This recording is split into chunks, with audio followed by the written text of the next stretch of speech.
warahmatullahi wabarakatuh.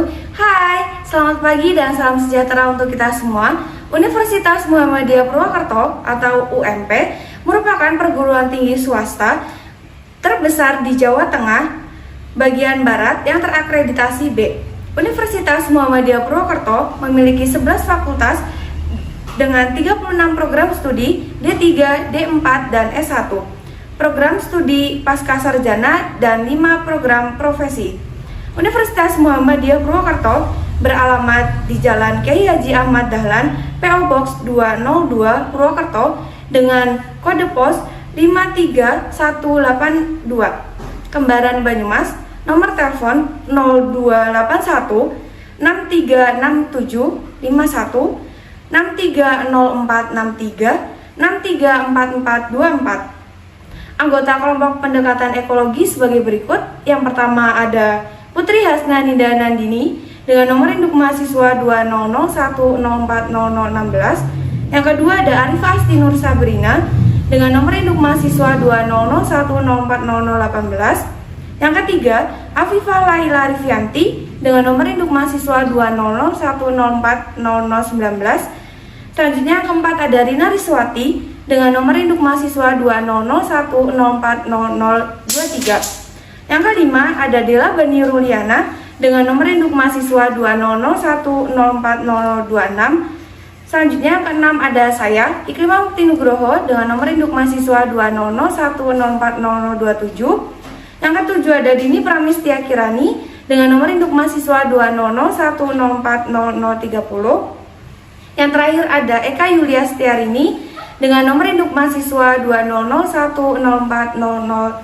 200104037. Kami merupakan mahasiswa dari program studi Pendidikan Bahasa dan Sastra Indonesia semester 6 yang akan mempresentasikan hasil diskusi kami pada mata kuliah penelitian sastra. Silakan bisa disimak ya teman-teman. Selanjutnya masuk ke dalam materi karakteristik pendekatan ekologi sastra. Karakteristik pendekatan ekologi sastra yaitu menekankan pada hubungan antara manusia dan kegiatan lingkungannya, sehingga manusia dan berbagai kegiatannya selalu menjadi fokus analisis dalam keterkaitannya dengan lingkungan, abiotik, biotik, maupun sosial, ekonomi, dan kulturalnya. Manusia dalam hal ini tidak boleh diartikan sebagai makhluk biologis semata yang setara dengan makhluk hidup lainnya, namun adalah sosok yang dikaruniai daya rasa, cipta, krasa, karya, atau makhluk yang berbudidaya. Pendekatan ekologi ini ditekankan pada keterkaitan antara fenomena geosfer tertentu dengan variabel lingkungan yang ada. Dalam pendekatan ekologi, kerangka analisisnya tidak mengaitkan hubungan antara makhluk hidup dengan lingkungan alam saja, tetapi harus pula dikaitkan dengan yang pertama ada fenomena yang di dalamnya terliput fenomena alam beserta fisik tindakan manusia. Yang kedua, ada perilaku manusia yang meliputi perkembangan ide-ide dan nilai-nilai geografis serta kesadaran akan lingkungan. Materi yang selanjutnya yaitu membahas tentang substansi yang ada pada karya sastra untuk pendekatan ekologi sastra. Berdasarkan pendapat Endaswara, ekologi sastra adalah suatu ilmu yang mempelajari cara manusia beradaptasi dan menjaga lingkungan dengan baik. Dalam kaitan lingkungan dengan kajian sastra, ekologi terbagi atas dua hal, yaitu konteks ekologi alam dan ekologi budaya. Jadi, karya sastra yang membahas atau yang berhubungan dengan alam dan budayalah yang dapat untuk dipelajari menggunakan pendekatan ekologi sastra. Karena ekologi juga dapat diartikan sebagai kajian ilmiah tentang pola hubungan-hubungan yang di dalamnya melibatkan tumbuh-tumbuhan, hewan, dan manusia sebagai ekosistem di jagat alam semesta. Hidup dan berkembangnya sebuah karya sastra adalah akibat aksi dan reaksi ekologis dalam kondisi ekosistem tertentu yang kompleks dan kait-mengkait. Dalam paradigma ekologi, kemunculan karya sastra bisa dipandang sebagai bukti adanya evolusi, adaptasi, atau kemungkinan-kemungkinan unik lainnya. Kajian ekologi terhadap karya sastra dimungkinkan karena ada kesejajaran antara fenomena karya sastra dan fenomena organisme dalam ekosistemnya. Oleh karena itu, kajian ekologi terhadap karya sastra juga dapat memanfaatkan pendekatan-pendekatan dalam penelitian ekologi. Selanjutnya, langkah kerja pendekatan ekologi sastra.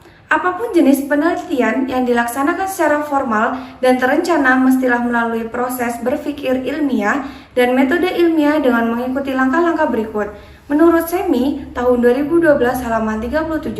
Yang pertama, merumuskan dan mendefinisikan masalah. Yang kedua, mengadakan studi kepustakaan. Yang ketiga, memformulasikan hipotesis. Yang keempat, menentukan model untuk menguji hipotesis. Yang kelima, mengumpulkan data. Yang keenam, menyusun, menganalisis, dan memberikan interpretasi. Yang ketujuh, membuat generalisasi dan kesimpulan. Dan yang kedelapan, menyusun laporan penelitian.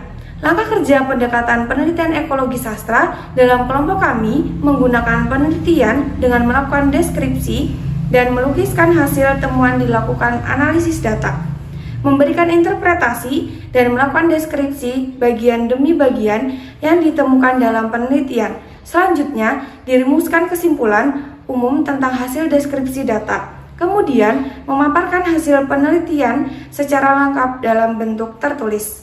Selanjutnya, ada 10 contoh judul penelitian sastra yang menggunakan pendekatan ekologi sastra.